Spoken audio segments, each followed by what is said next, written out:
Boa noite, boa noite a todos. Boa noite, Lu. Tudo Ei, bem? Felipe, tô joia e você? Tô bem, graças a Deus. Então, tá bom. E aí, deixa eu ver aqui, Alice, Daniel, Felipe Nadalim, Júlia, Graziele, Boa noite, Lu. Boa noite, Júlia, Ju, Luana, Luísa, Pamela, Thaís, Victor, boa noite a todos vocês. Deixa eu vou aqui abrir meu material, tá bom? Pra gente poder dar início. Deixa eu colocar aqui.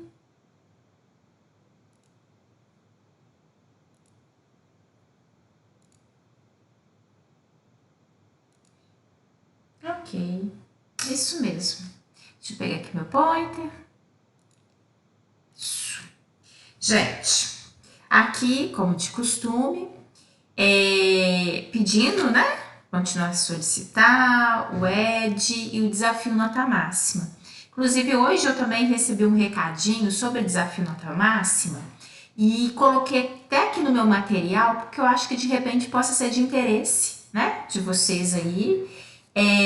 Porque, olha só, esse é o desafio nota máxima intensivão da reta final, que vai justamente do dia 23 a 6 de dezembro. Nosso último intensivo do semestre. E o melhor, esse é em dose dupla. Nessas 2 semanas, né, semana que vem a próxima, os alunos poderão alcançar até 3.200 pontos no desafio nota máxima, com 12 listas de exercícios. Deixa eu ver aqui quem tá precisando de entrar. É o Pedro. Seja bem-vindo, Pedro. Então, nessas 2 semanas, os alunos poderão alcançar até 3.200 pontos no desafio nota máxima, com 12 listas de exercícios, 6 em cada semana, e 2 questões de desafio, que é uma em cada semana. Essa é a última oportunidade de os alunos alcançarem a quantidade de listas feitas e, consequentemente, a quantidade de pontos adquiridos por eles no desafio nota máxima. As atividades de 2022 encerram-se no dia 6, não perca essa oportunidade.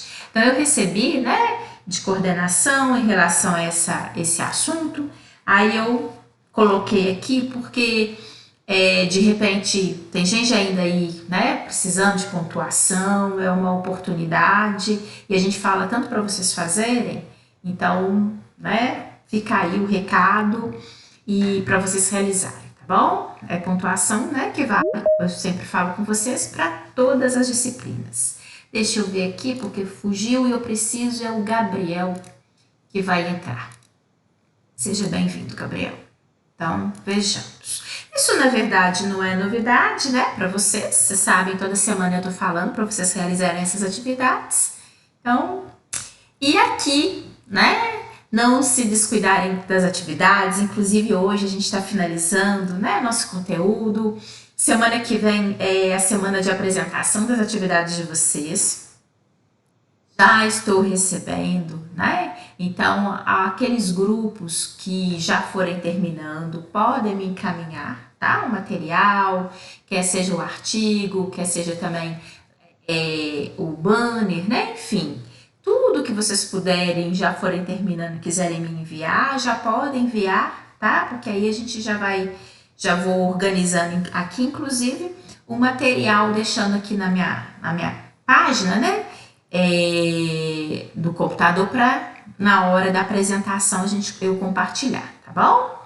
Então, é só mesmo para não, né? Não deixar de chamar a atenção de vocês. Afinal de contas, já é semana que vem, né? E com as instruções das quais eu já encaminhei para vocês anteriormente, tá bom? Bem, é isso.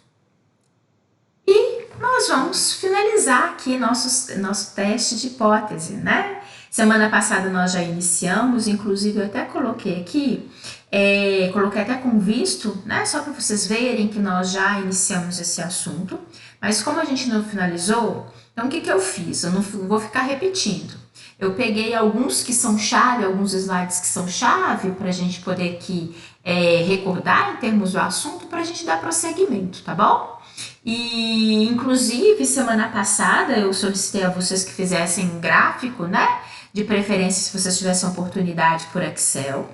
Então, se vocês fizeram, deixa só para me ter uma noção, vocês fizeram a atividade? Eu fiz. Ótimo, Thaís.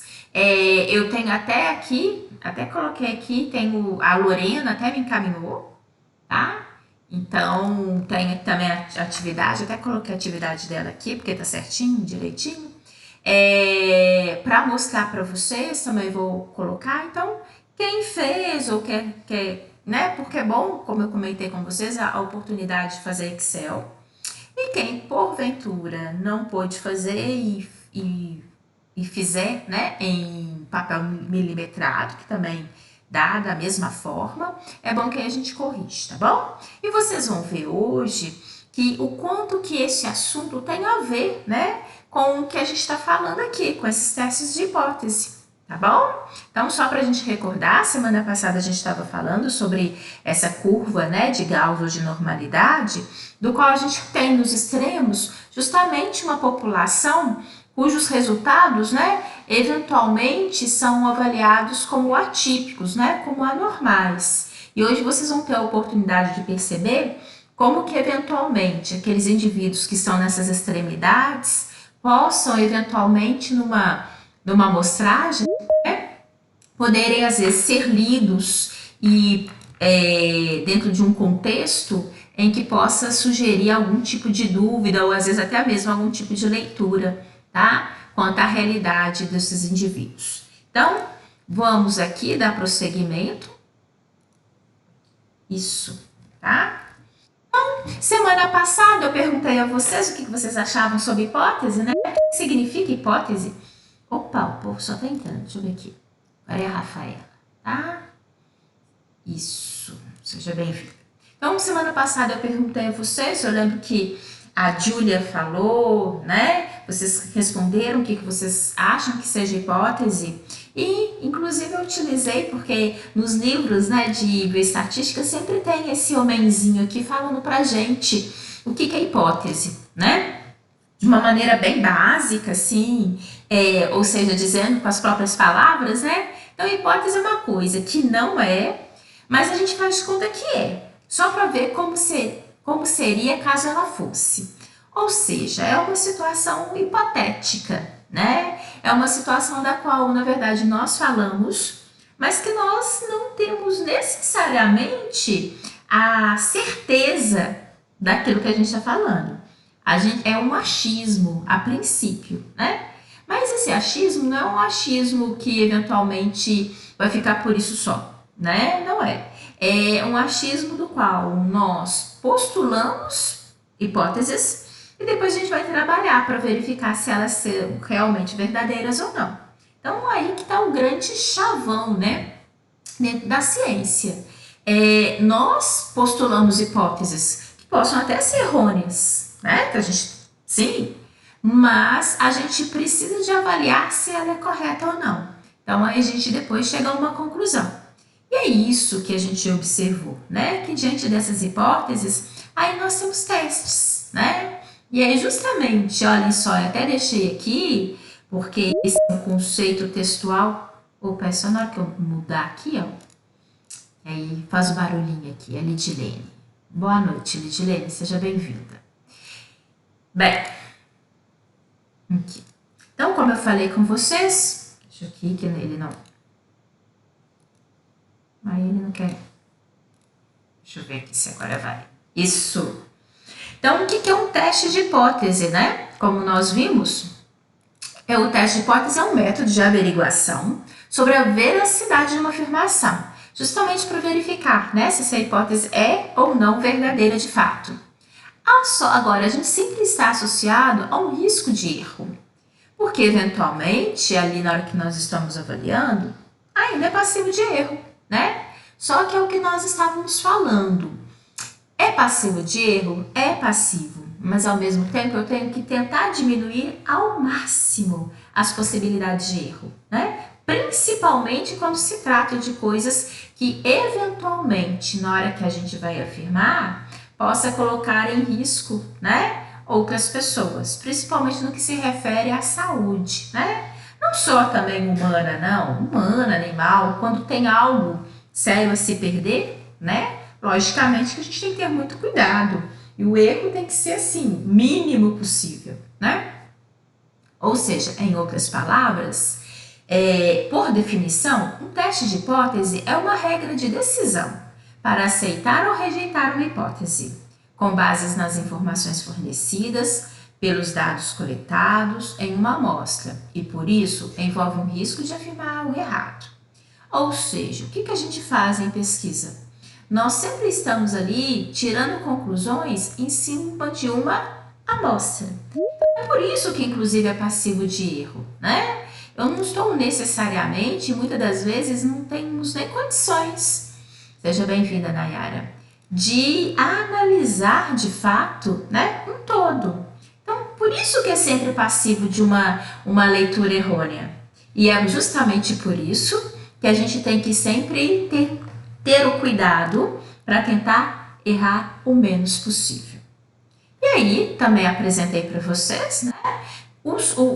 Quando a gente fala de testes de hipótese, é importante a gente passar por esses 4 itens. Quais são esses itens?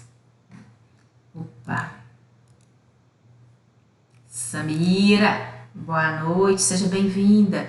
Deixa eu ver, acho que quando eu faço isso, aí ele fica. Vamos ver se ele fica por mais tempo. Então, olha só. Nós temos a situação hipotética, né? Nós temos a hipótese, que é sempre uma afirmação, ou seja, você fala algo, né? Você não está perguntando, você está afirmando. É algo que a gente supõe que seja verdadeiro, mas que ele precisa ser verificado. Aí nós temos que ver o teste, é isso que nós vamos comentar aqui hoje, né? Existem diferentes testes e é importante que a gente faça a escolha do teste, que é a forma como a gente pretende verificar se a hipótese é verdadeira ou não. É necessária uma métrica, ou seja, uma unidade de medida, para verificar se o teste foi bem sucedido e a hipótese possa ser realmente validada. Ou, eventualmente, né, negada. Por que não? E a meta? Valor que você espera atingir na métrica para validar a sua hipótese. Lembrando-se, como a gente falou, que diante de uma possibilidade de erro, que esse erro seja reduzido ao mínimo possível. Sempre é importante um erro pequeno, mas principalmente quando a gente vai ainda infringir, né, poder colocar em risco outros indivíduos, né, a saúde, a integridade humana e de outros animais, é logicamente que aí recai um peso ainda muito maior, né? Bem, e aí foi quando eu apresentei a vocês, até chamei a atenção que nessa construção desse material, eu utilizei aquele livro, né, que é básico, eu sempre coloco para vocês, que é o que eu utilizo ele para delinear o nosso material.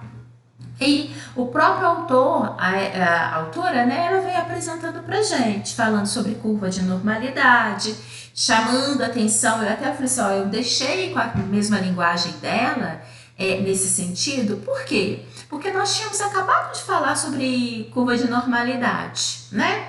Achei até interessante, eu preservei essa retomada que ela fez. Por quê? Para que todos vocês pudessem perceber o tanto que aquilo que a gente tinha acabado de ver tem ligação, né, com esse próximo item.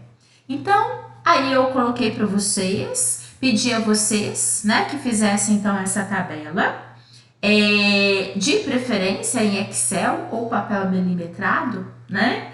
E aí eu gostaria de saber, na hora que vocês fizeram esse gráfico, o gráfico que formou, ele possa ser considerado por uma curva de normalidade ou não? Uma curva gaussiana ou não? O que vocês encontraram?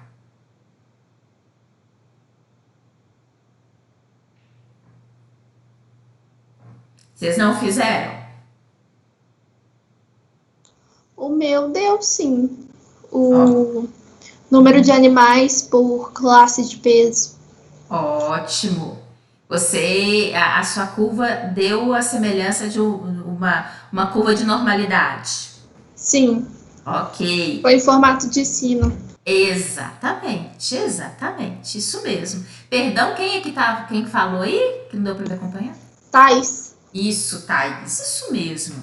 Então, olha só, Thaís, você fez, eu tenho a liberdade, eu vou colocar aqui, mas até para vocês verem, porque eu já tinha aqui no meu material, que foi esse daqui, tá? Que foi o que eu fiz, para vocês terem uma noção, né?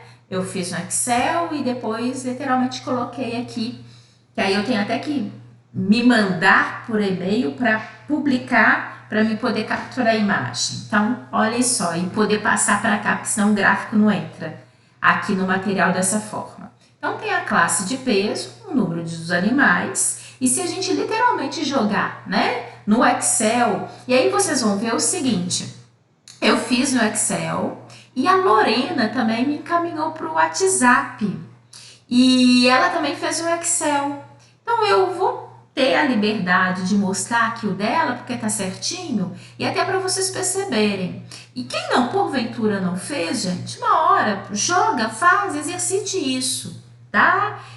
Para vocês perceberem como que é fácil utilizar, né? Com os dados, jogando ali, como ele mostra pra gente, como ele nos dá uma tabela, como que fica, a gente consegue fazer essa leitura, né? Sem trabalho, na verdade, sem dificuldade, né?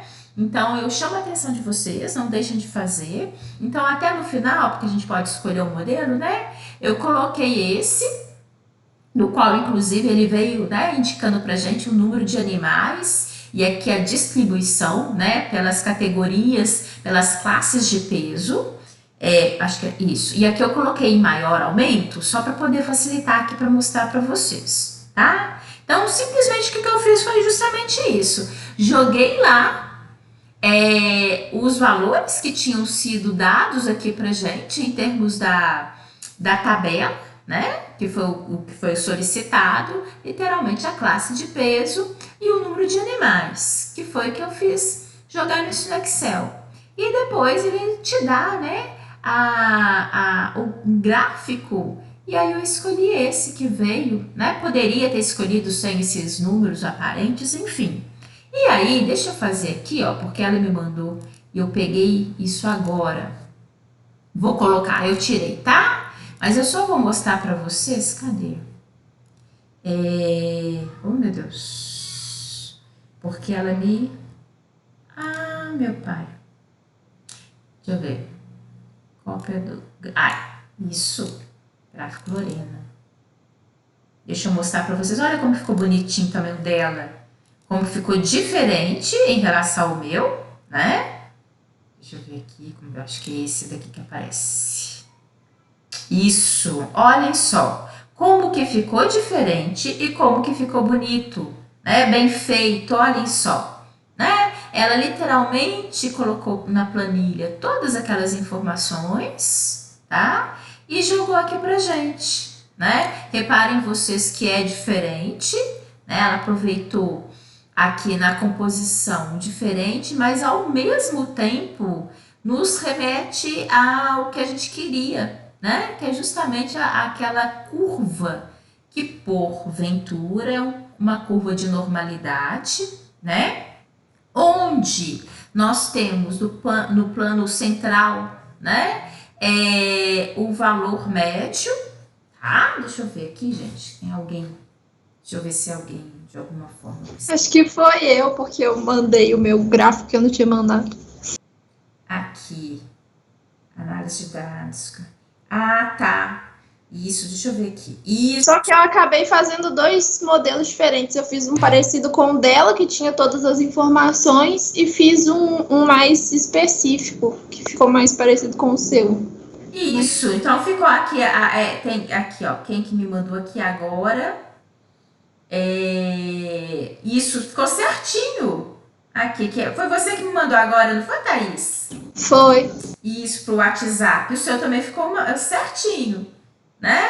Ou seja, são diferentes formas de apresentar, de jogar e, ao mesmo tempo, ter a possibilidade dessa leitura. Certinho, Thaís. Essa leitura que a gente tem aqui do padrão de normalidade, tá bom?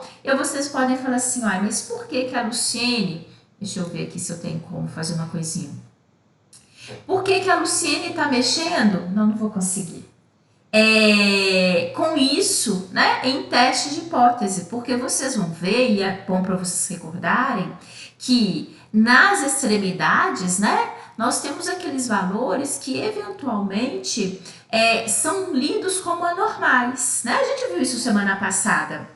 E vocês vão ver que esses valores, eles são pontos justamente de margem de erro para o que a gente está falando nesses testes de hipótese, tá? Então, por isso que tanto a autora ali, na hora que faz essa condução, né, em relação a testes de hipótese, por isso que ela remete a gente a esse assunto, é por isso, inclusive, que eu falei assim, não é interessante, porque faz essa proposta de atividade que coloca para os meninos, é bom sempre a gente ter a oportunidade de fazer, exercitar o que a gente está colocando, que é isso, inclusive, que eu sempre tentei colocar aqui para vocês dentro da análise dos dados, que é a gente contextualizar essa, afinal de contas, é por isso que a gente não fala, literalmente a bioestatística, né? É a estatística aplicada à nossa biologia, aplicada ao nosso dia a dia, quer seja em sala de aula, quer seja na pesquisa, ou quer seja ali na pós-graduação,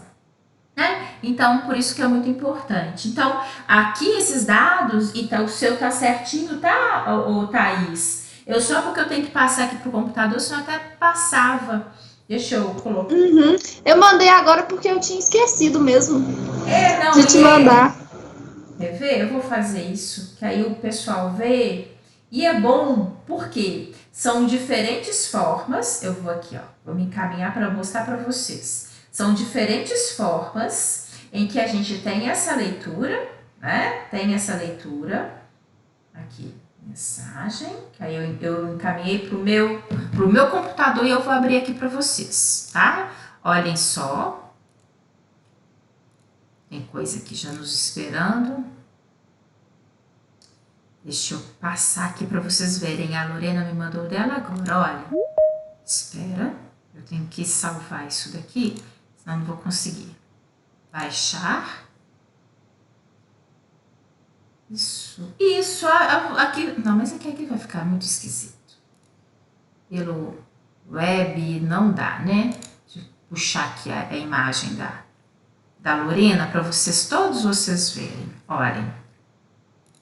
Gente, é uma loucura. Esse meu computador, vocês não têm noção, tá uma bagunça aqui em termos de informação.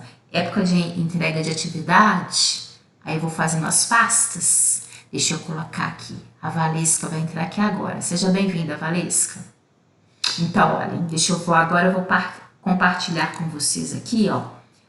Deixa eu ver. Isso.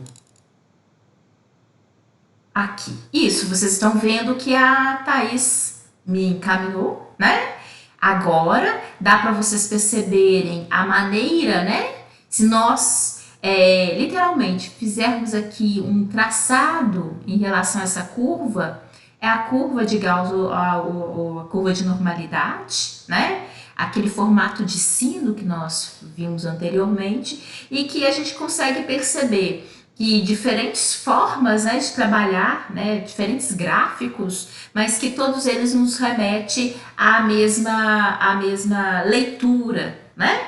Isso que é o correto, porque são os mesmos dados. Então, a gente tem essa mesma leitura, tá bom? Então, até coloca aqui para vocês verem isso, porque na hora que vocês jogarem aí, não deixem de fazer, tá? Quem não fez, mas não deixe de jogar, ter a oportunidade, ver se vai ficar semelhante ao que a gente colocou, né? E exercite isso, né? Em termos ali da planilha de Excel, enfim, que é fácil, mas que é interessante e muito útil pra gente, né? Afinal de contas, quantas vezes a gente não tem dados ali e dos quais a gente possa ter, né? Olha que diferença na hora que eu quero fazer mostrar para o leitor, né, alguma informação.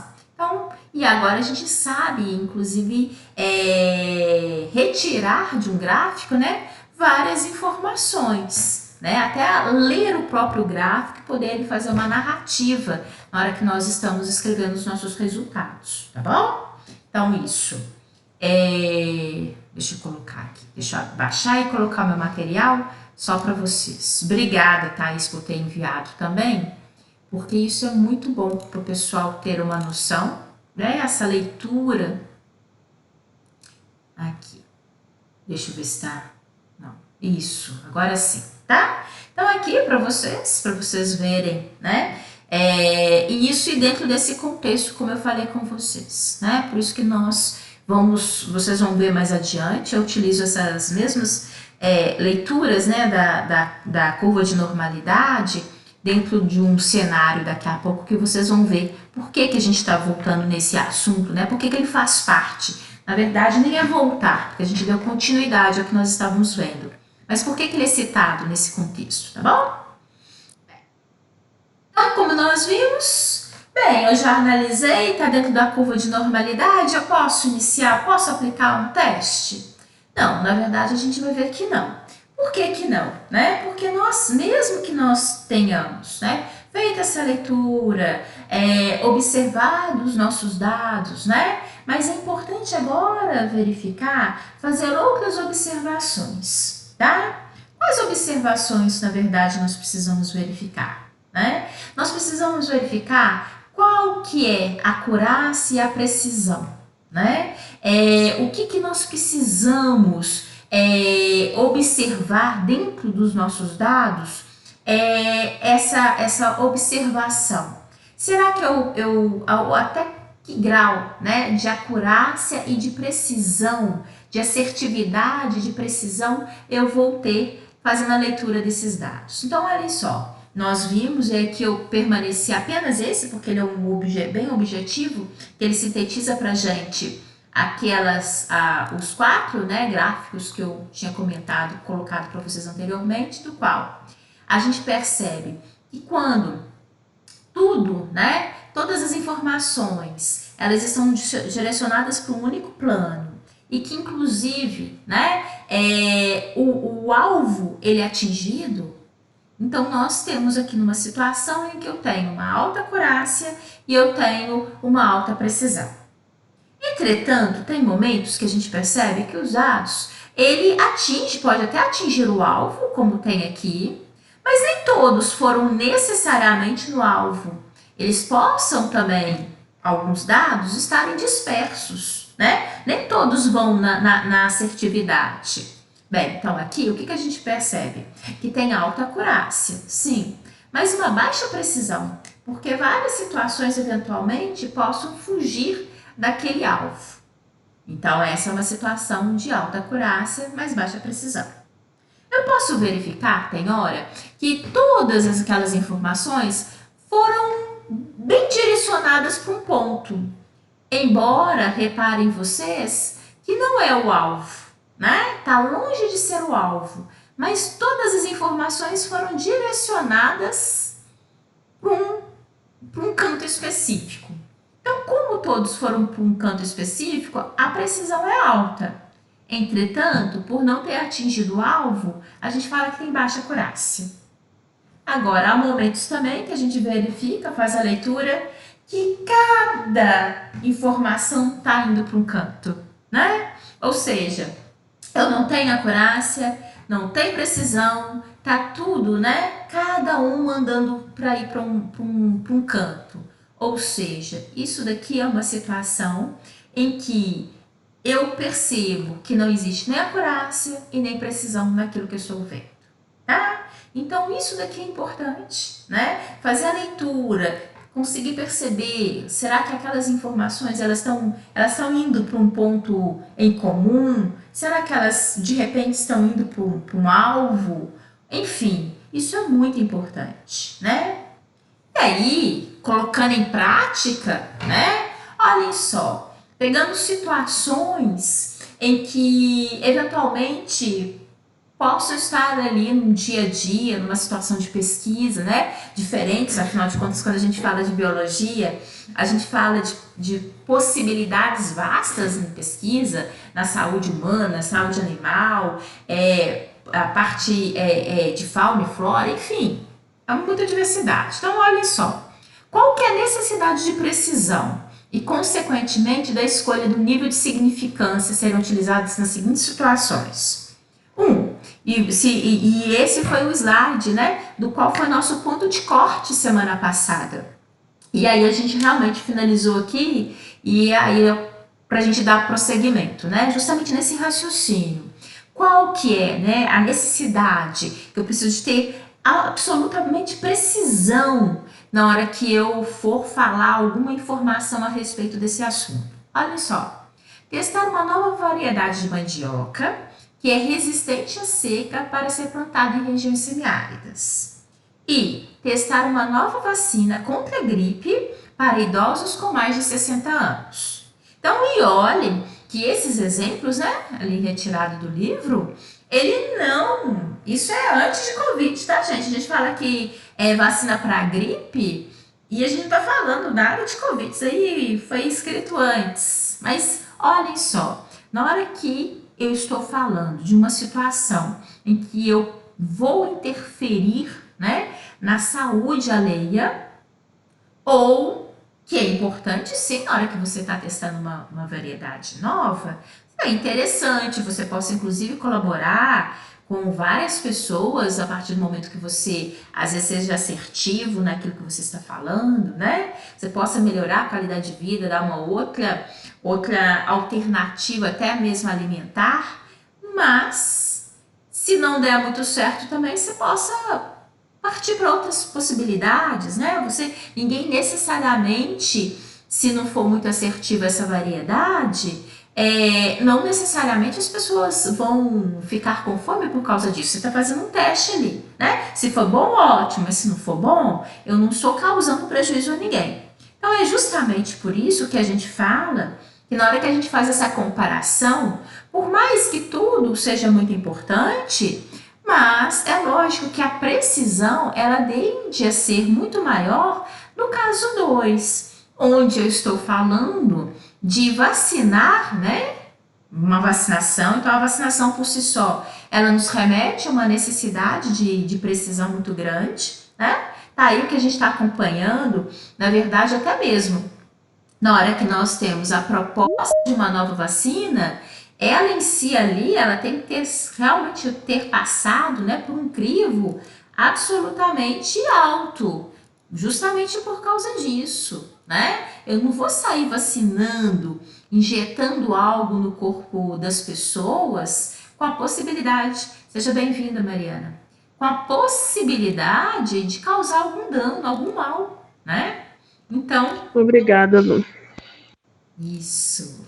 E aí, então, por isso que tem toda essa característica, né, de precisão, às vezes uma necessidade de precisão muito maior numa situação em detrimento do outro. E para se testar a resistência de uma variedade de planta em relação ao estresse hídrico, os níveis, né, na hora que a gente tem que avaliar em termos de teste de resistência, a situação de resistência, a gente pode trabalhar com uma margem de erro que vai de 1 a 5%, tá? Agora, 5% de erro em vacinação é muita coisa. Eu estou falando em vacinação, eu preciso de trabalhar com valores mínimos, né? Absolutamente mínimos em relação a erro. É justamente por isso que na situação... E na situação 2, né, nós precisamos ter níveis de significância abaixo de 0,1%, ou seja, com uma margem mínima de erro, tá? E eles poderiam ser ainda menores, né, caso essa situação de vacinação pudesse causar, além de tudo, mais malefícios à pessoa. Então, de repente eu vou testar algo numa pessoa que eventualmente possa levar a óbito. Então, a margem de erro tem que ser o mínimo possível, tá? Então, por isso, quando pode, inclusive, infligir alguma situação ao indivíduo que, uma vez ele submetido, possa caminhar à fatalidade, o nível aceitável de erro é o mínimo possível, de 0,01%. Então, chama a atenção de vocês, igual a gente observa muito hoje, né? Aí nas discussões na televisão, Bem, por que pensar, mas ninguém pode errar. Acontece que nós também sabemos que essa situação sempre às vezes tem uma possibilidade de erro, né? Mas tem que ser o mínimo possível, né? Na casuística não é à toa que eles fazem testes, por exemplo, no caso de vacinação, com milhares de pessoas no sentido de poder, né, ter ali uma avaliação precisa daquilo que está acontecendo, né? Vocês imaginam o que é colocar aquela situação, outros tantos, né? Em relação a pessoas que possam ser submetidas a algo que possa levá-los a óbito. Então, é muito importante isso, a gente está vivenciando, né? E aí até eu coloco aqui, que eu gostaria, isso vocês vão falar agora para mim, nada que necessariamente demande tempo. Mas olhem só, nós, para analisarmos aqui uma situação, me falem níveis que vocês acreditam, mais ou menos de significância, que seria aceitável. Margem de 5, 1, 0,1 e 0,01%.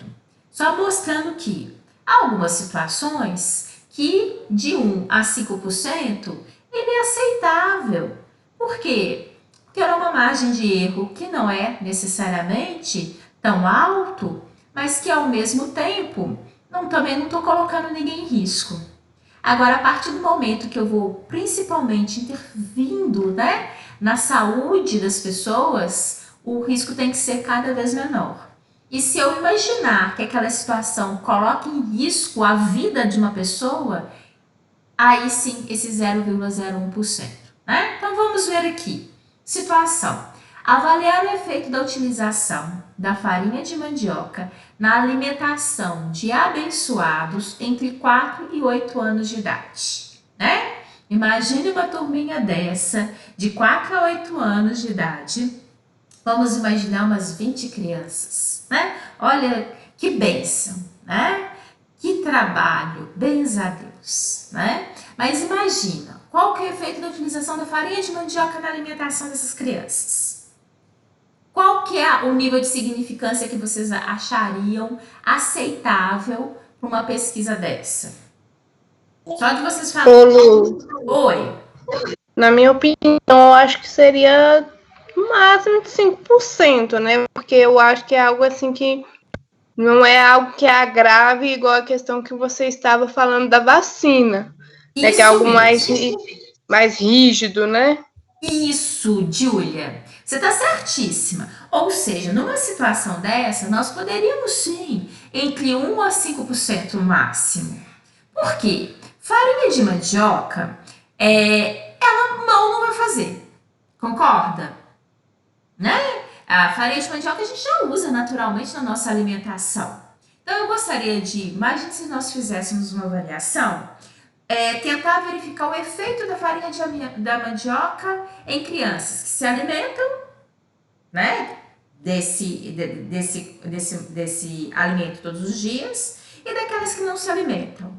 Então é o seguinte, o que eu vou avaliar ali é interessante, né, porque aí eu logicamente poderia verificar vários parâmetros, tentar verificar se possa ser saudável, né, realmente efetivo para essas crianças, mas farinha de mandioca, mal, também ela tende a não fazer. Então, essa leitura que você falou está certíssima, que no máximo, né, de 5%, ou seja, entre 1 a 5% seria um nível de significância tranquilo para um trabalho, para uma pesquisa em relação a essa. Olha só essa outra situação. Sempre a pergunta é a mesma, mas comparando a produção de leite de vacas em uma fazenda.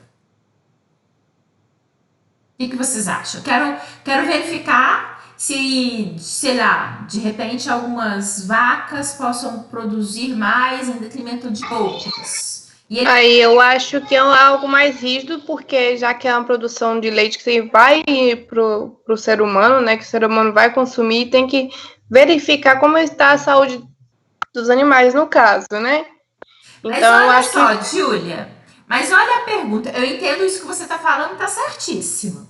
Mas olha só, ele não quer saber, a pergunta dele não é nada que necessariamente venha maltratar os animais. Quer simplesmente comparar a quantidade de leite, por exemplo, vamos imaginar, entre vacas que eventualmente ficam mais confinadas ou vacas que estão dispersas no pasto, por exemplo.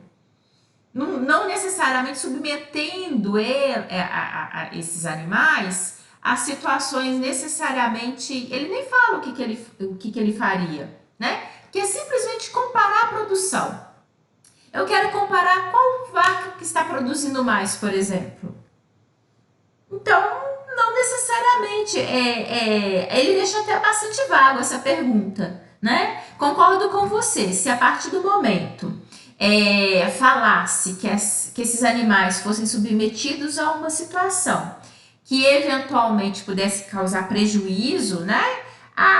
Não só a eles, a vida desses animais, lógico, como também na qualidade do alimento que vai ser ingerido por nós, teria que ter um padrão mais rígido, que foi essa leitura que você fez.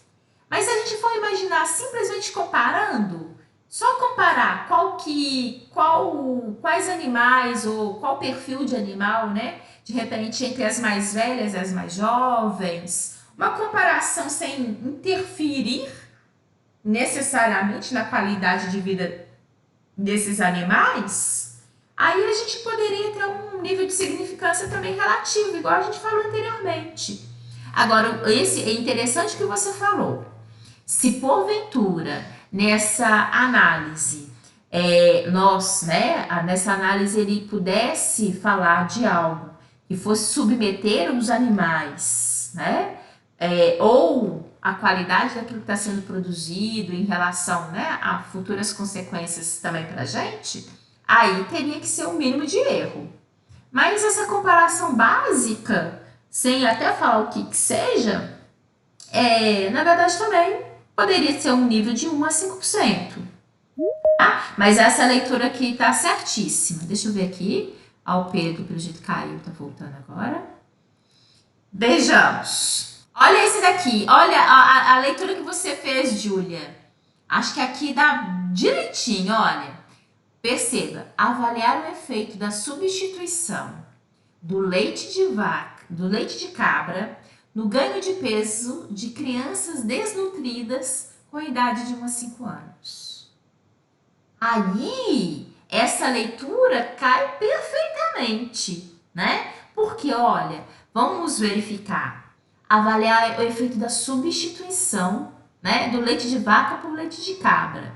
Ok, são 2 leites que são saudáveis, né? Uma troca, mas olha, em crianças que já estão desnutridas. Então, na hora que eu mexo com a saúde alheia, o meu nível de significância, ele tem que ser agora ainda menor. Concordam? Sim. Júlia, né? Então, assim, agora eu ainda estou falando, não é simplesmente trocar ou vamos avaliar se é bom ou se é ruim. Eu estou mexendo com um parâmetro que esses indivíduos já estão, né, numa situação que desnutridos. Então, às vezes, qualquer mudançazinha que eu fizer aqui, ó, possa gerar consequências mais sérias, né? E principalmente, olhem, entre crianças de 1 a 5 anos, que já são vulneráveis, né? De uma maneira geral, a faixa etária aqui, ou se fossem pessoas muito idosas, também desnutridas, né? Então, você tem que ter esse feeling justamente disso. Uma situação em que, por mais que eu esteja, né, substituindo algo saudável por outra coisa também saudável, mas eu estou mexendo com um campo de indivíduos desnutridos, cuja a observação, qualquer coisinha ali eventualmente errôneo, possa gerar consequências sérias, né? Então, por isso que nesse caso aqui, a gente fala que esse nível de significância, ele poderia estar aqui entre 0 e 1, praticamente 0 e 1, né? Porque aqui, a não ser que fosse uma substituição por uma situação muito adversa, Mas um leite por outro leite, que tende, né, a não ter necessariamente consequências tão sérias, então de 0 a 1%.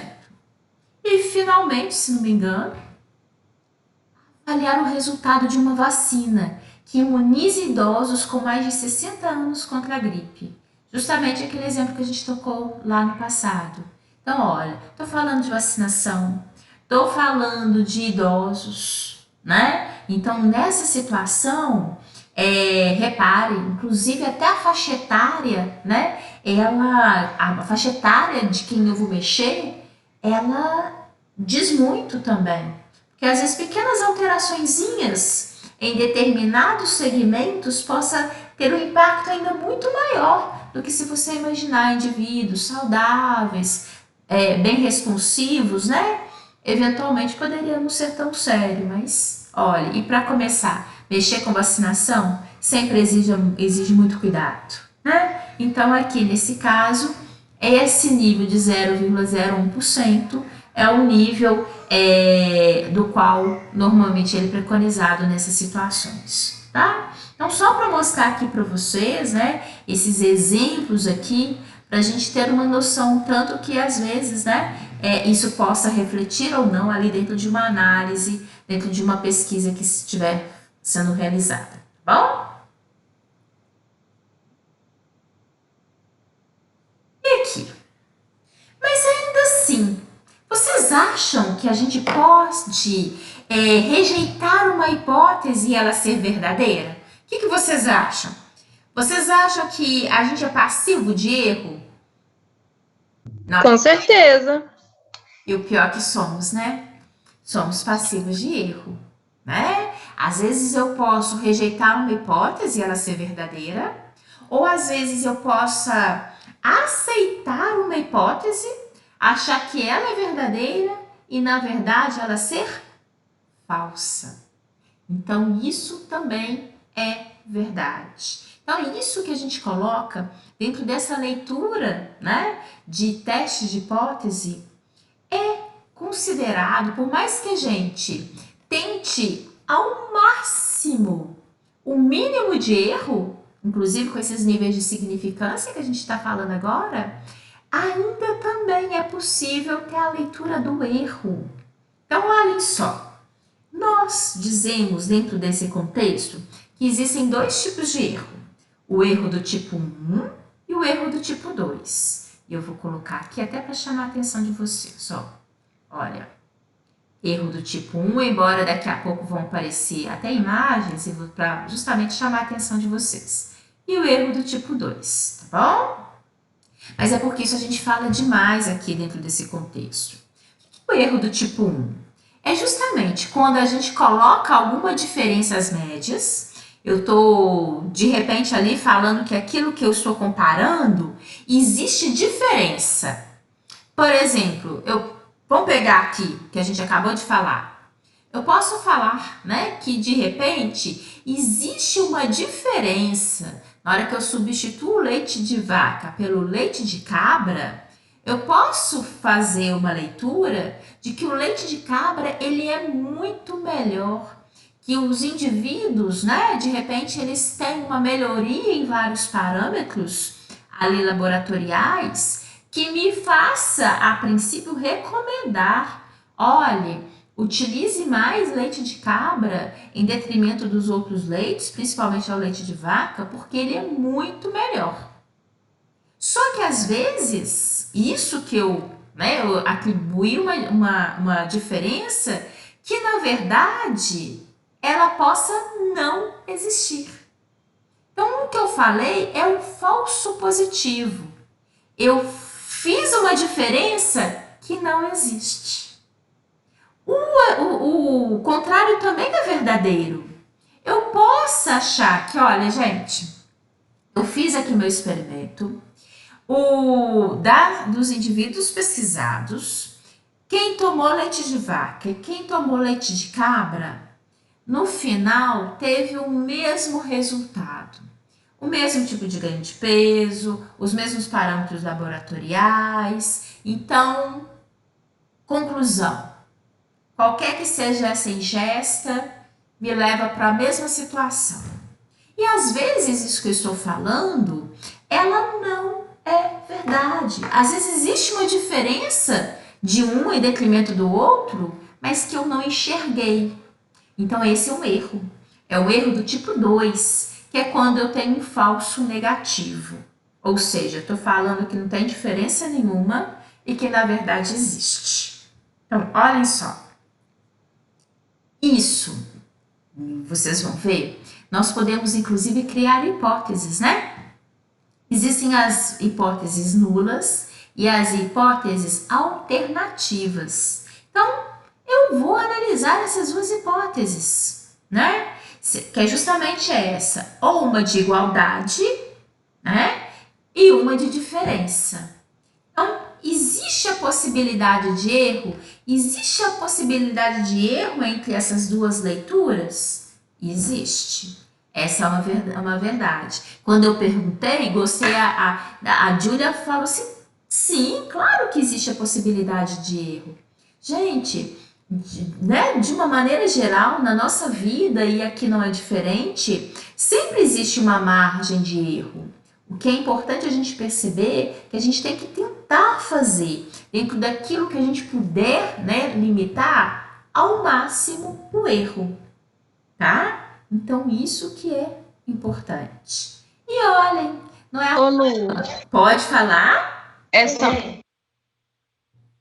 só um comentário aqui, porque em caso, assim, igual, por exemplo, em laboratório, tipo na fase pré-analítica, por exemplo, um erro cometido, de repente, uma interpretação lá, você já compromete o exame inteiro. Então, você pode dar um resultado, né, errado para a pessoa, entendeu? Aí ela vai ter que refazer para ver aquilo. Sim, certíssimo, Júlia. E você imagina o que eventualmente esse tipo de erro possa acarretar na vida de uma pessoa. Porque tem erros que são sérios demais. Vou dar um exemplo aqui, só para a gente parar, né, e imaginar. O que é um exame? Você chega, você faz um exame, indivíduo HIV positivo. Você sai com aquele resultado na mão. E ele é um erro. Já pensou? Não é? Então, assim, eu falo assim, mas depois, se não me engano, teve até agora me fugiu falando disso, teve um programa na televisão, não sei se foi novela, foi novela, agora lembrei direitinho. Teve uma situação dessa, né? A pessoa recebeu um exame laboratorial que não dava ela muito tempo de vida. A pessoa fica um arraso.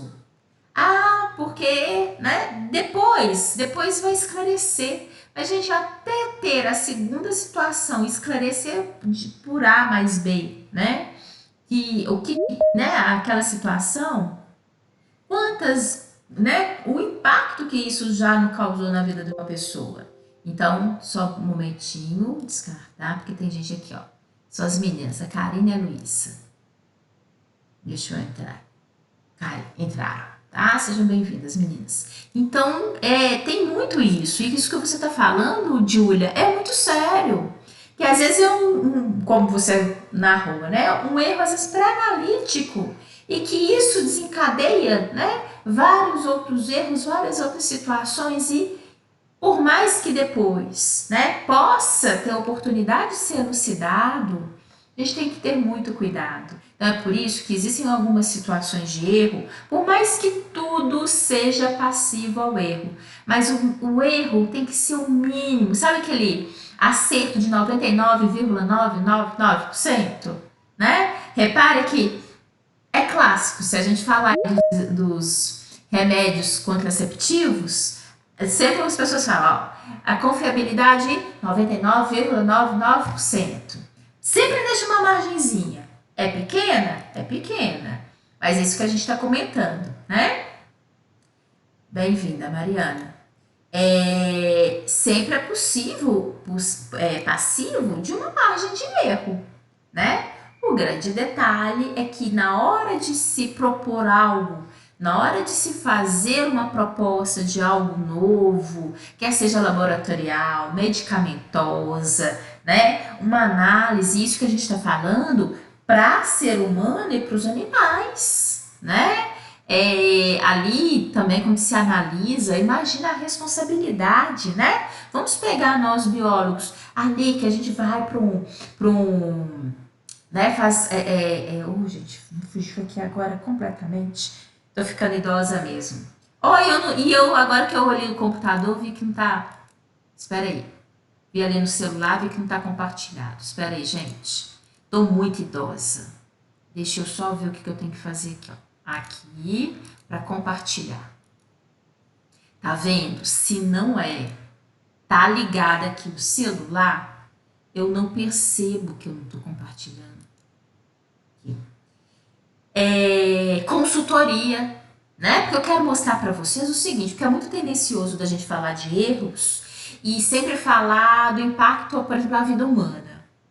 E eu quero chamar a atenção de vocês, porque a gente dentro da biologia, o impacto ele possa vir, né, na pesquisa que a gente estiver fazendo, quer seja, se a gente estiver trabalhando na parte humana, saúde humana, possa interferir na vida animal e possa também interferir, né, na fauna, na flora, de uma maneira geral. Imagina ali na consultoria, você está ali analisando e de repente vai, né, vocês sabem que as grandes empresas, por exemplo, mineradoras, elas contratam biólogos, né? Elas são obrigadas a contratar para fazer análise, o impacto ambiental, né? Vocês imaginem a responsabilidade que é de um profissional desse avaliar e falar, não, isso possa acontecer, que o impacto vai ser mínimo, ou que a gente vai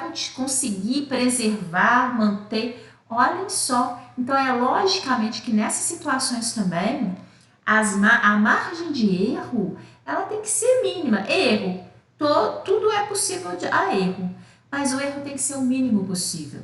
Porque o que eu quero mostrar para vocês e chamar a atenção quando a gente fala desse assunto, por mais tendencioso que seja a gente falar da vida humana, que isso ele contempla muito bem todos os aspectos da biologia.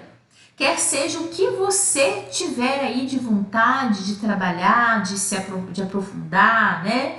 De realmente e caminhar no ramo dentro da biologia. Então isso é muito importante pra gente, tá? Então isso, na hora que eu falo, é o Pedro.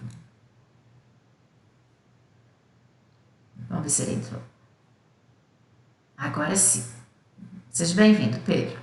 Então, isso é muito importante, né? E aqui, ó, coloco para vocês esse gráfico literalmente, né? Para vocês enxergarem. Olha, mais uma vez, nós temos aqui a distribuição das hipóteses, né? Reparem que até aqui, ó, H1 e H0, tá? Vocês vão ver que é literalmente o que a gente fala, teste de nulidade e hipótese alternativa, tá? E aqui a distribuição, percebam que é uma distribuição gaussiana, né? E que aqui a gente tem margem de erro, que eu vou apresentar para vocês já, tá? E uma coisa muito importante, na hora que a gente fala desses erros, erro do tipo 1, erro do tipo 2, né? Na verdade, eu estou falando de erros que a gente fala que são antagônicos, né? O que eu tenho? O erro do tipo 1, ele é o falso positivo. O erro do tipo 2, ele é o falso negativo. Então, na hora que eu falo de um erro, ele é antagônico em relação ao outro, né? A gente não tem como necessariamente controlar esses dois erros. Ou eu controlo um, ou eu controlo o outro. Então, por isso que a gente fala, aqui ó, seu controle simultâneo absoluto é impossível, né? É impossível. Eu não tenho como controlar os dois simultaneamente, tá? Olha só, eu falei com vocês que ia aparecer imagem, porque nesse, né, eu acho que é justamente para ajudar a fixar, para a gente entender. O erro do tipo 1 é esse falso positivo. Ora, a gente até fala que esse falso positivo é o erro da falsidade, né? Vocês imaginam o que é falar para um indivíduo do sexo masculino que ele está grávido, né? Os rapazes podem, inclusive, ser muito solidários. Eu acho isso um espetáculo, né? Eu não sei se eu comentei com vocês, agora nesse semestre eu ganhei meu sobrinho, meu irmão falava que ele estava grávido, né? Tentando justificar, inclusive, um aumento a protuberância da barriga, né? E aí, falando de alguns desejos que ele estava sentindo, tudo lorota para justificar uma situação. Esse é o erro, literalmente, é uma falsidade, né? Quem estava grávida era minha cunhada, uma santa, né? Em todos os aspectos, inclusive por estar casada com o seu meu irmão. Nossa, gente, se ele imaginar que eu tô falando dele aqui, ele depois fala demais na minha cabeça. Mas é exatamente isso. É um falso positivo. Até jogava teoricamente bonitinho, querendo colocar uma solidariedade ali, juntamente com a senhora esposa dele. Mas, na verdade, na hora que o bicho pegava, ele não queria nem saber de achar que ele estava grávido, não, né? Ele queria pegar só o que estava de bom para ele, imaginar, né, várias situações que ele levava na brincadeira.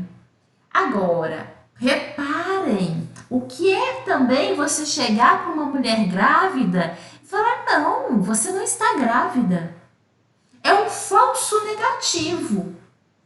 Mas olhem só em termos de erro, né? Existem esses dois tipos de erro que são antagônicos, ou um falso positivo ou um falso negativo, e que aqui numa situação, percebam, isso é bem importante a gente mostrar, eu vou trabalhar com vocês isso já já.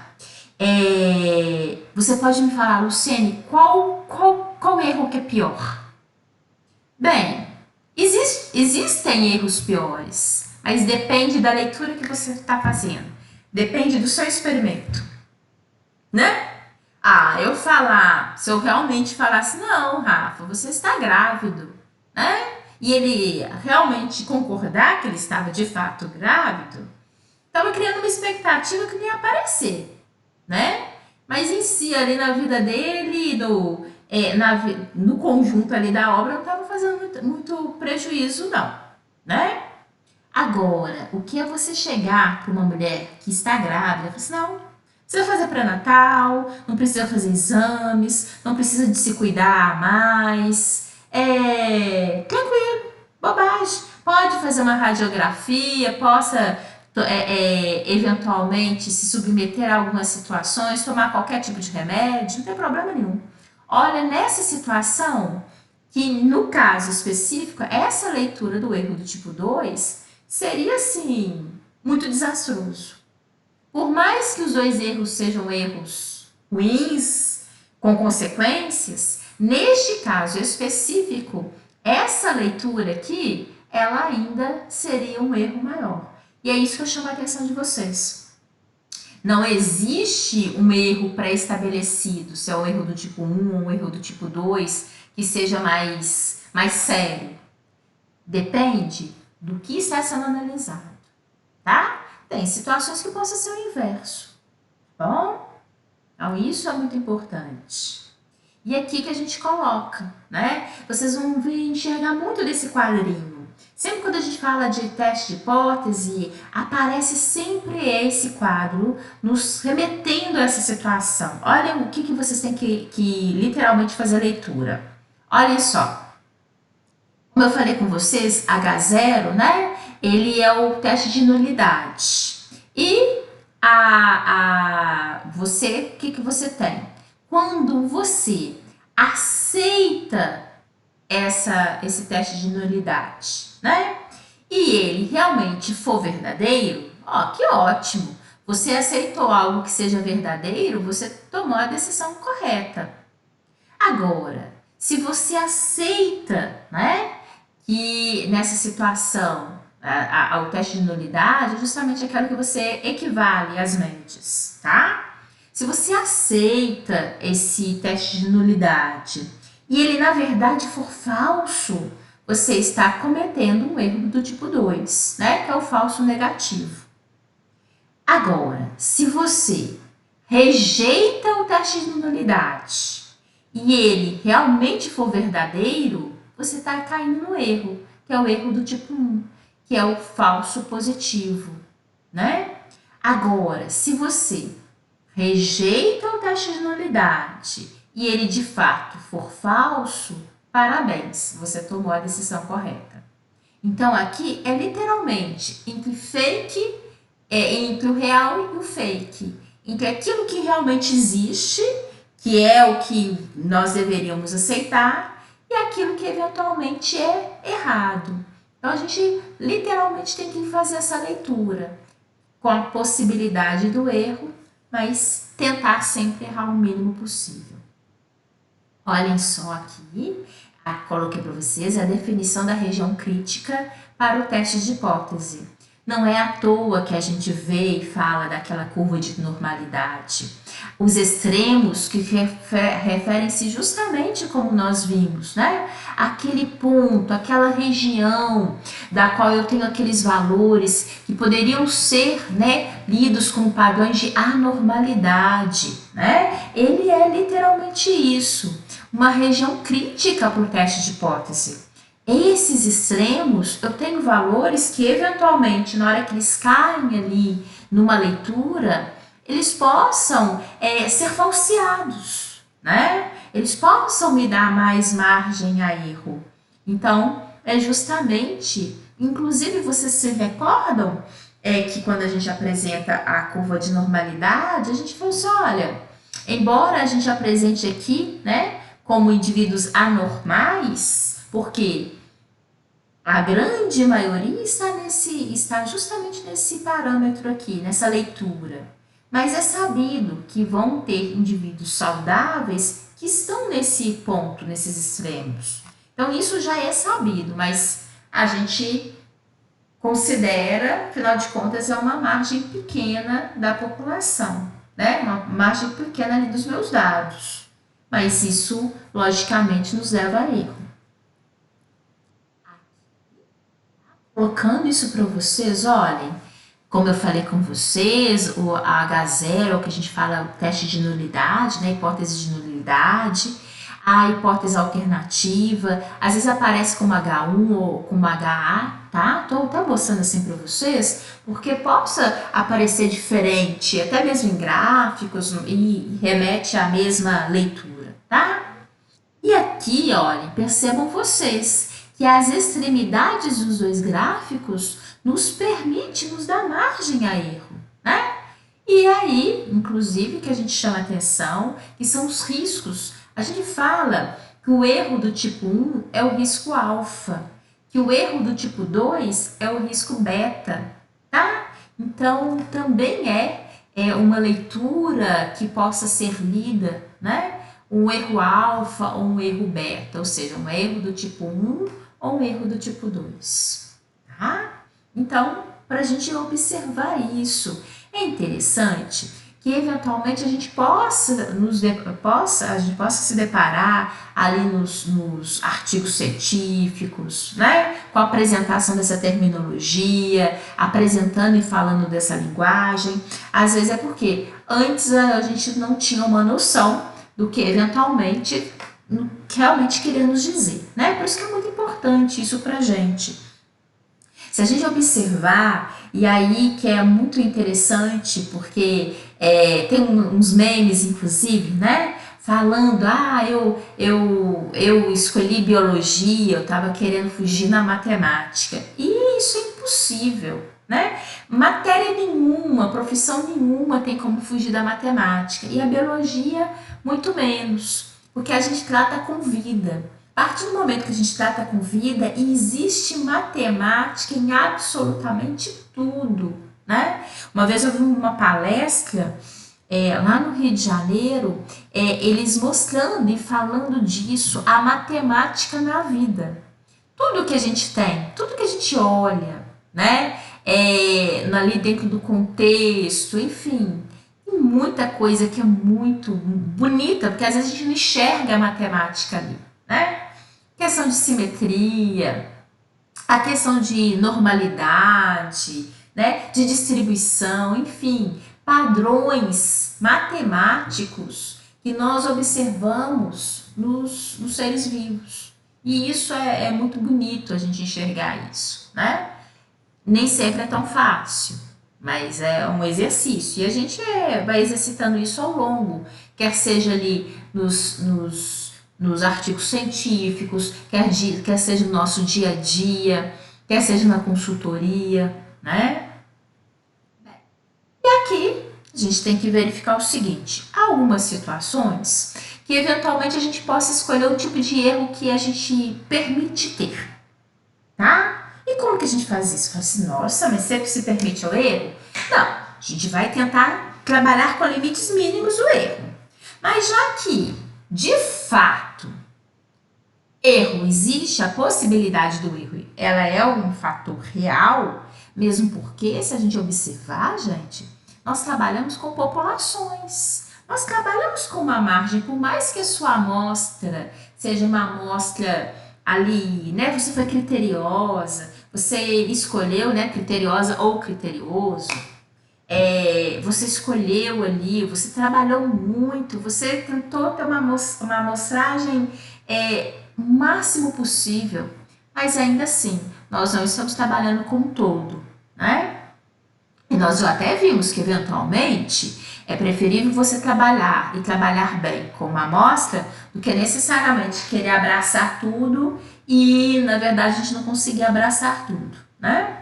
Mas, a partir do momento que a gente está fazendo uma leitura que é fragmentada, logicamente é passivo do erro. E aí que chega.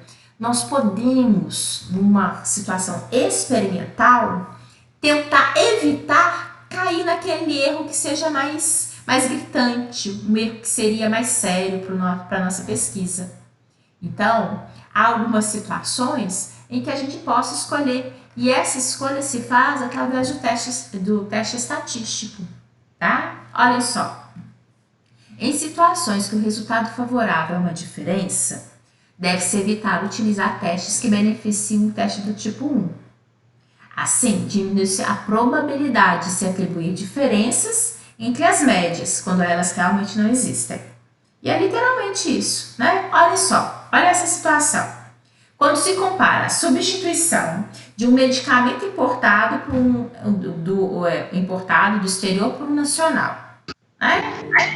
Quando eu quero comparar isso, olha, imagina, é possível a gente imaginar que, se eu quero comparar a eficiência de dois medicamentos, um importado e outro nacional, é porque o importado ele tende a ser muito mais caro.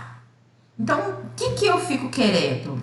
A minha resposta, na verdade, para essa hipótese, eu quero provar que ambos têm a mesma eficiência, né? Olha, esse teste que eu fiz aqui, ó, esse medicamento que está sendo produzido aqui em Minas, ele é tão eficiente, tão seguro e tão eficiente quanto aquele que a gente compra, que é importado, que precisa de 2 meses, a gente faz solicitação até 2 meses para ele poder chegar, que ele é caríssimo. Olha quanto que não seria bom a gente produzir um aqui com a mesma segurança e a mesma eficiência.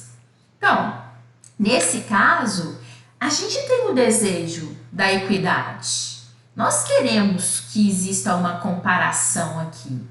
Então, é justamente que, nesse caso, a gente deve deve justamente evitar o erro do tipo 1, tá?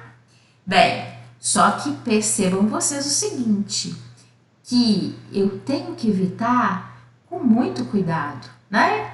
Porque se eu errar, fala assim, não, esse teste mineiro aqui, esse medicamento mineiro, ele é tão bom quanto, pode tomar, você estará protegido, você estará curando, você estará, olha só. E se de repente esse medicamento realmente não for tão bom quanto, você está, é o que a gente coloca aqui, no mínimo sendo irresponsável. Porque mesmo que seja um medicamento para dor de cabeça, para cefaleia, né? Poxa, eu estou falando que ele é tão bom quanto.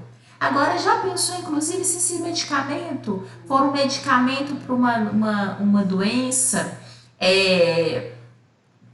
oncológica, onde se de repente eu substituo por algo que perde a eficiência do tratamento, olha a consequência que às vezes possa gerar para esse indivíduo, possa eventualmente ele perder tempo no tratamento, a questão se tornar ainda mais gritante, mais séria, né? E isso trazer consequências desastrosas no futuro. Então, só para a gente perceber como que é importante, né, essa leitura, como que é responsabilidade na hora de se propor algo do tipo. E a responsabilidade também de avaliar, né, tudo isso.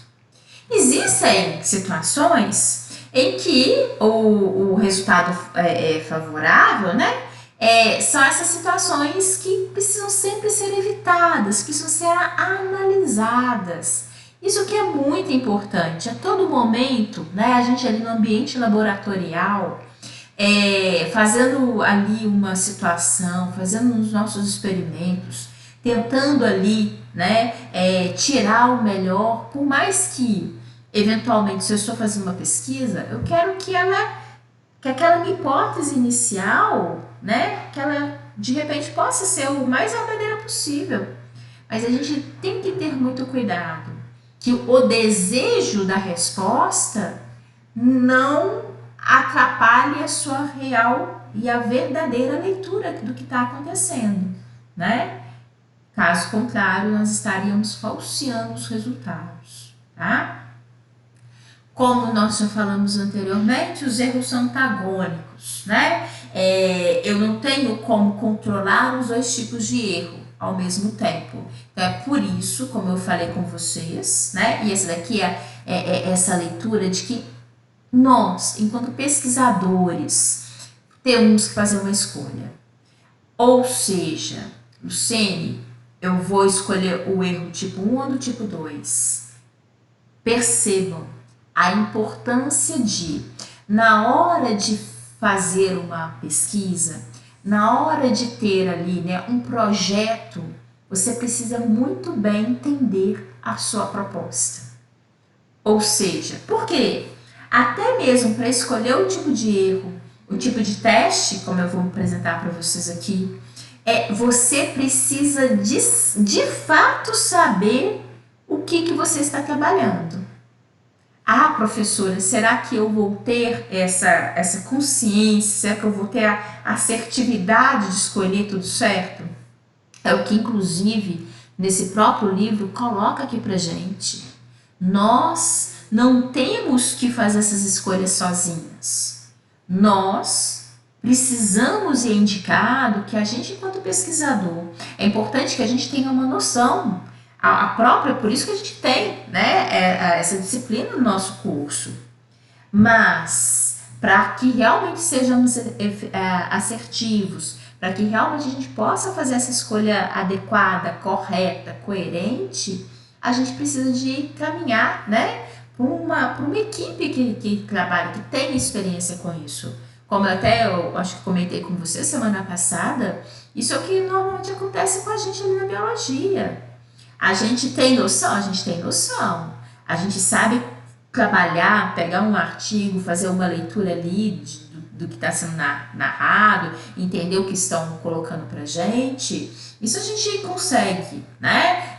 Passando pela disciplina, estudando um pouco mais sobre o assunto, a gente consegue debruçar. Agora, ter toda essa visão, às vezes, um pouco mais ampla, de repente a gente não tem essa segurança. Ok, vai você, seu orientador, vão os pesquisadores envolvidos no projeto, vamos fazer uma reunião. Mas você acabou de falar que eu preciso saber muito bem com o que eu estou mexendo. Sim, você precisa saber da sua amostra, com quem que você vai trabalhar, no sentido, os dados você vai colher de quem, ou qual o material que você vai trabalhar, o que na verdade você vai poder retirar dali, né?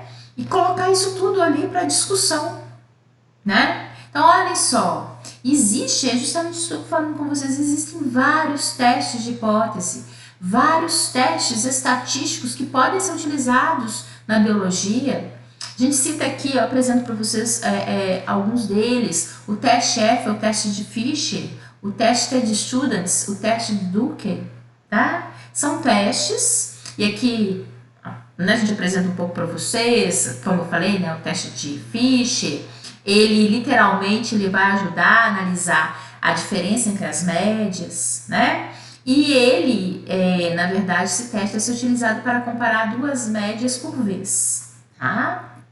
Aqui, o teste de Students, muito utilizado dentro da biologia, ele ajuda a controlar o erro do tipo 2. Estou colocando aqui só para vocês verem, né?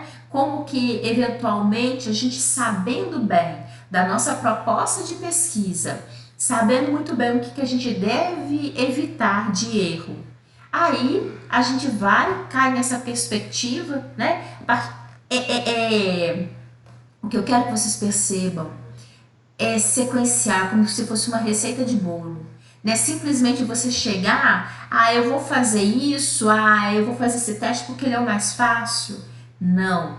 Você até chegar, que teste que você vai fazer é uma leitura, uma análise do que você tem experimentalmente, né? E aquilo que você vai falar, você, a sua equipe, o seu orientador, juntamente ali com o estatístico, né?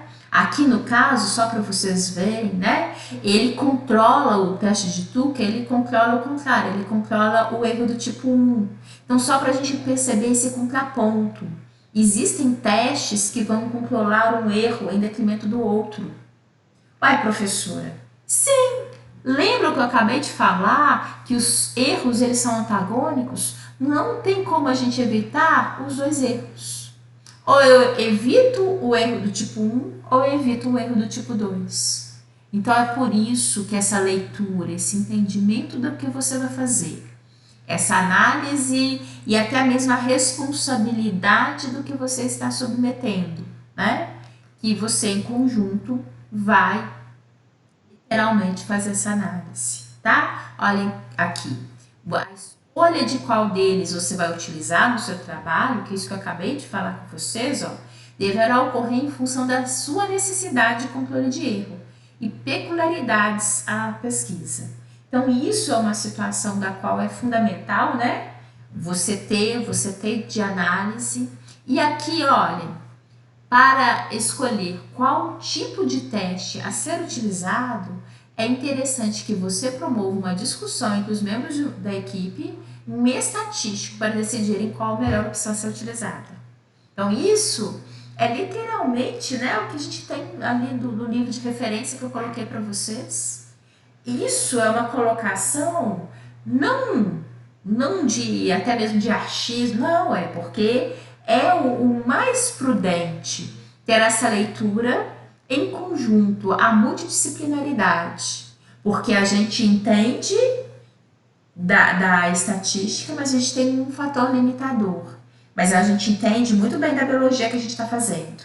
Então, a gente vindo, né, tecendo, conseguindo entender, responder essas perguntas da nossa pesquisa, tendo essa visão e diante de uma equipe, né, e normalmente, como eu acho que eu comentei com vocês, dentro da própria estatística, tem profissionais que já têm ali uma maior aptidão, que já têm ali um trabalho mais desenvolvido na área da biologia, né? A gente fala da biológicas e saúde. Normalmente esses profissionais, eles são, né, já são ali referência. Na hora que a gente vai procurar, normalmente a gente procura aquele conjunto de estatísticos que tem essa vivência, essa visão, porque é impressionante.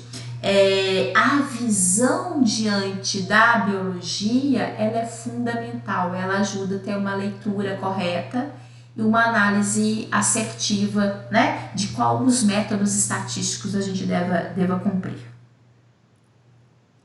E aqui, né, Coloco para vocês uma suposição, justamente para a gente verificar isso, né? Vamos supor que para testar, olha só, um suco de abacate com laranja tem efeito no emagrecimento de mulheres, como exemplificado no início da aula. Não sei se vocês se recordam, semana passada eu cheguei, é porque eu retirei alguns slides, né? Deixei só para te ter o cerne, a leitura do raciocínio. Então, semana passada eu tinha colocado essa situação para vocês hipotética, né? Então, olha só, dessas 60 mulheres, 30 receberam suco de laranja com abacate, que corresponde né, ali a nossa primeira leitura. E 30 delas receberam uma mistura que chamamos de placebo.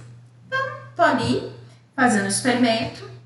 Quero, de repente, propor, a minha intenção é que realmente, né, o suco de abacate, ele tem efeito, né, de pessoa. Olha que coisa boa, o que a gente ia tomar de suco de abacate com laranja nessa pandemia, ia faltar abacate no mercado, né?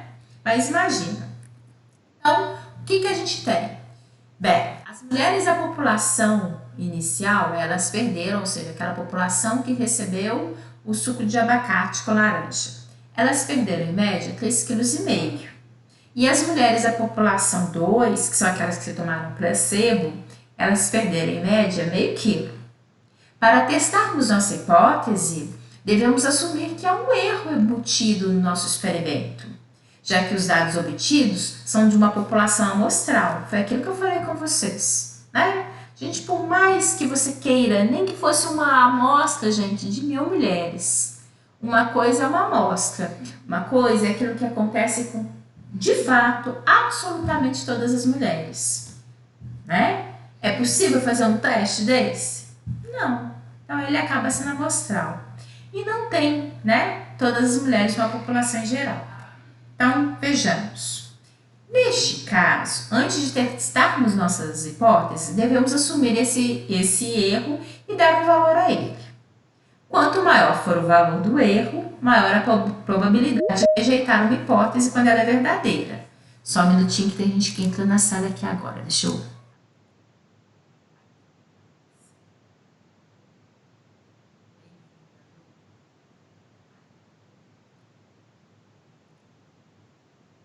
Ou seja, se vocês perceberem, aqui a gente voltou no exemplo que já tinha sido dado inicialmente e agora a gente vai fazer o caminho, a leitura daquilo que eu acabei de apresentar para vocês, né? Então, assim, se eu der uma margem de significância maior, eu, ao mesmo tempo, né, eu estou aumentando a probabilidade de erro, né? Assim, se assumirmos um valor de erro menor, temos uma maior confiança nos resultados obtidos. Que, na verdade, só para a gente fazer a leitura aqui, é aquele nível de significância entre 1 e 5% ou 0,1, 0,01%. Agora, se a gente perceber, numa situação dessa, um nível de significância de 5%, ele é aceitável. Uai, por quê?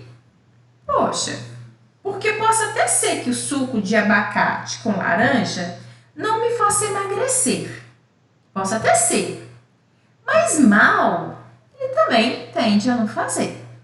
Né? Logicamente, se eu tiver o bom senso de tomar um copo de suco de abacate com laranja e não ficar excedendo, né? Porque tudo que é excesso possa me fazer mal. Mas assim, tomar um suco por si só, né, com bom senso, assim como qualquer pessoa possa tomar um suco, não vai me trazer prejuízos. Eu estou ali diante, né, da proposta, um alimento saudável, tá? Então, isso que é importante a gente verificar o que nós comentamos, né, o que ele implica. Então, olha só, se nós tivermos que fazer a proposta, que é agora eu estou querendo exercitar com vocês isso, quais que são as duas propostas? A primeira proposta, que é literalmente, né, assumir que M1, a média de perda de peso das mulheres que receberam suco de abacate com laranja, seja de 3,5. Mi2 é essa média de perda de peso das mulheres que não receberam o suco de abacate com a laranja, né? Então, nós literalmente, quais são as nossas duas hipóteses? A de nulidade e a alternativa. Qual que é a nulidade? É equivalência. Então, eu acredito, eu vou achar a hipótese de nulidade, é que mulheres que tomaram suco de abacate com laranja tiveram a mesma perda de peso que as mulheres que tomaram placebo. Ou a hipótese alternativa, que mulheres que tomaram suco de laranja com abacate tiveram perda de peso diferente daquelas mulheres que tomaram placebo. Então, essas são as duas hipóteses, né? Primeira de equidade e a segunda, a situação alternativa. Aqui, espero que ele não quer mudar. Agora acho que muda, né? Olha só. Considera-se aceitável um erro de significância de 5%, né? Como eu tinha comentado com vocês anteriormente, justamente porque tomar suco de laranja com abacate, no princípio, não faz mal à saúde das pessoas. Então, é isso que nós estamos colocando. Olha, o que é aqui, ó? A curva de normalidade, né? Nível de significância de 5%, então eu vou deixar literalmente distribuir, né? 5% na porção crítica e imaginar, né, que a maioria dos indivíduos estão literalmente dentro dessa faixa que a gente considera de normalidade. Então, eu vou analisar, né, essa questão. Tomar suco de laranja com abacate faz mal à saúde das pessoas? Bem, se a resposta for não faz mal à saúde, né, eu posso utilizar o teste TED Students, né? Por quê? Esse teste favorece o erro do tipo 1, que rejeita a equidade, né? Então, eu posso rejeitar, não tem problema. Mas, se de repente, né, eu perceber, porque aqui, mesmo que as pessoas, porventura, venham tomar o suco de abacate, que aí eu vou recomendar, né? Poxa, mesmo que elas tomarem, não vai fazer mal para elas, tá? Agora, se eu achar que tomar suco de abacate com laranja faz mal às pessoas, então eu tenho que tentar prevalecer, né? Evitar e controlar o erro do tipo 2. Por quê? Ora, eu não quero sugerir ninguém um falso positivo, então eu tenho que controlar o erro do tipo 2. Então eu prefiro, se eu errar, eu prefiro que existam mulheres que não venham tomar o suco, mas por quê? Porque eu acho que se tomar sem necessidade ele possa fazer mal.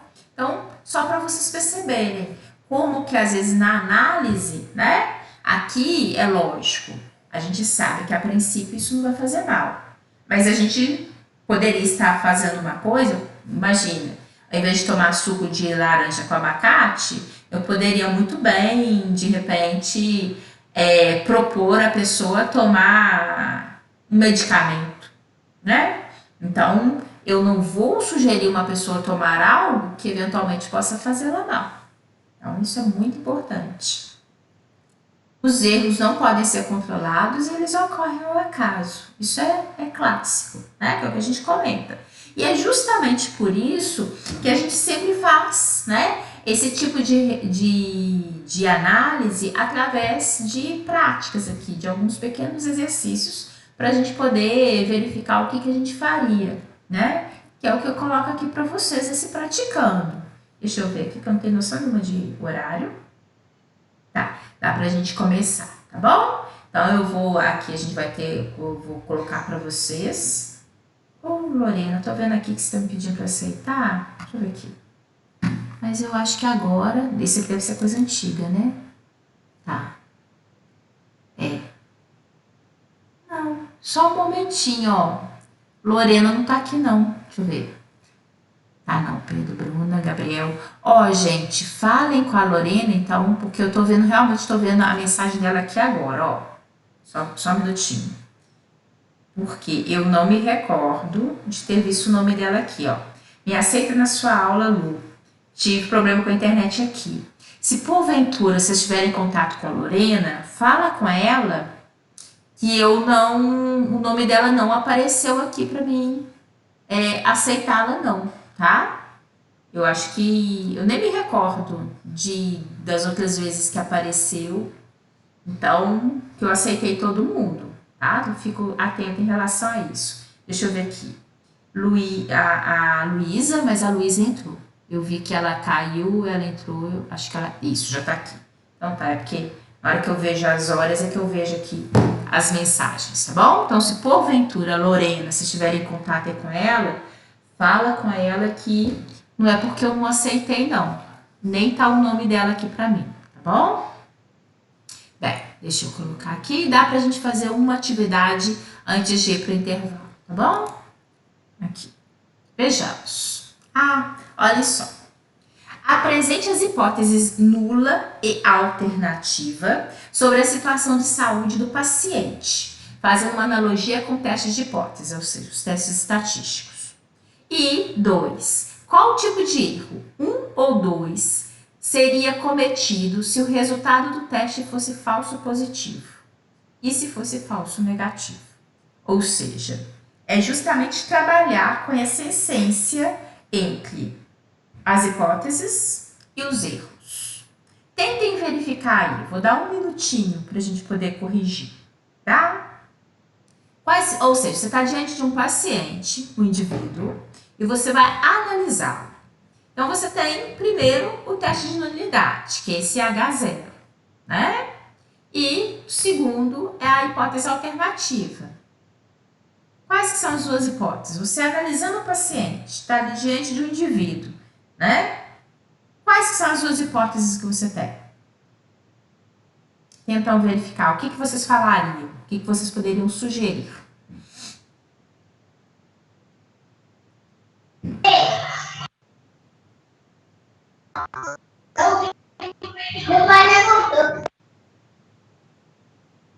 Espera só um pouquinho que a gente vai corrigir, tá? É só para todo mundo ter a oportunidade de pensar. Algum tipo de virose, de repente? Você pode simplificar, Júlia. Você vai trabalhar com a hipótese, ele está doente e ele está saudável. Simplesmente isso. Ah, sim. Tá? Porque ele, na verdade, não falou de nada. Ele só falou assim, entre a análise de um paciente, entre a análise de um indivíduo, né? Você vai falar utilizando as hipóteses, né? Você vai analisar. Posso chegar à conclusão. Qual são as duas possibilidades? E depois, qual que é o tipo de erro que você pode cometer nessa análise?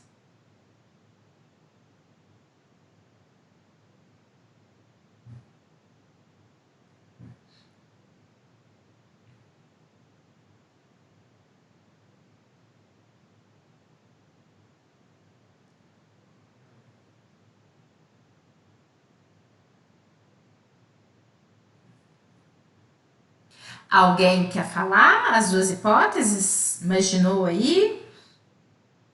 Qual que são as duas hipóteses na hora que você está diante de um indivíduo, um paciente?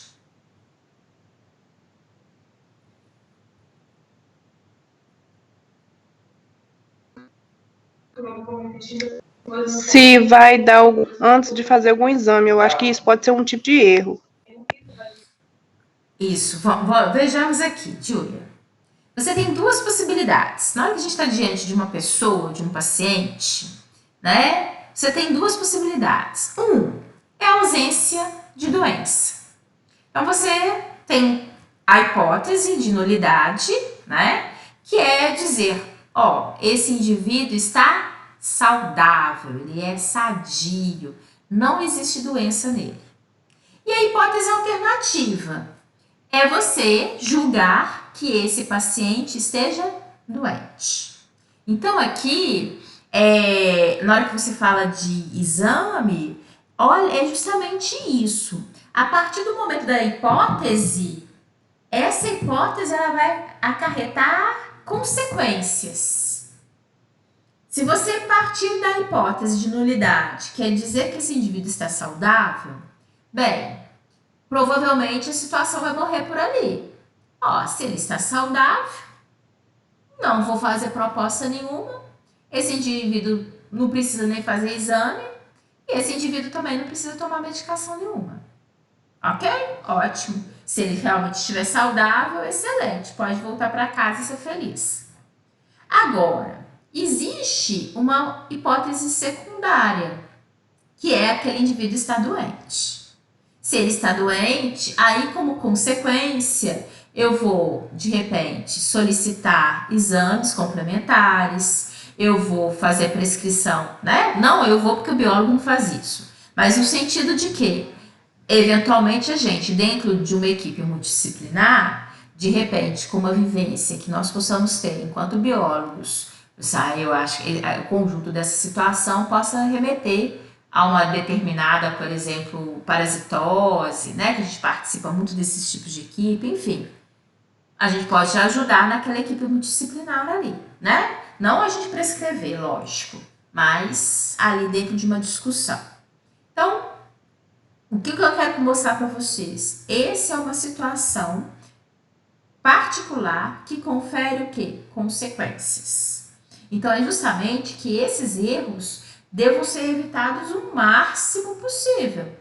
Porque, e quantas vezes a nossa queixa não é justamente isso? Eu fui ao médico e o médico não soube, né, analisar o que eu tinha. Então, é por isso que a gente tem os dois tipos de erro. O erro do tipo 1 é quando a gente rejeita a hipótese de... Manu, Oi, pode falar? Pode falar? assim, é porque no caso, igual, por exemplo, que eu tinha citado a respeito da medicação, é que às vezes a pessoa chega, eu acho que você tá com isso, vai lá, passa uma medicação e a pessoa piora por causa disso. Uhum. Sim, mas eu entendo, é isso que você falou, mas na hora que a gente trabalha com hipótese, Júlia, literalmente é isso que você comentou. Eu acho que ela está doente, aí o indivíduo prescreveu, né? A hipótese inicial, na verdade, é a hipótese de doença.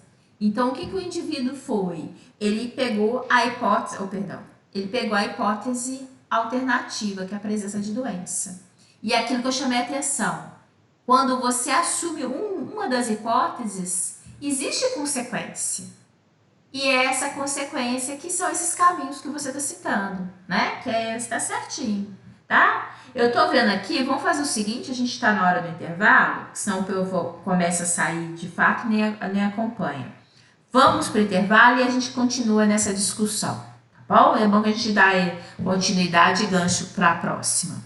Tá bom? Vamos para o intervalo. Beleza.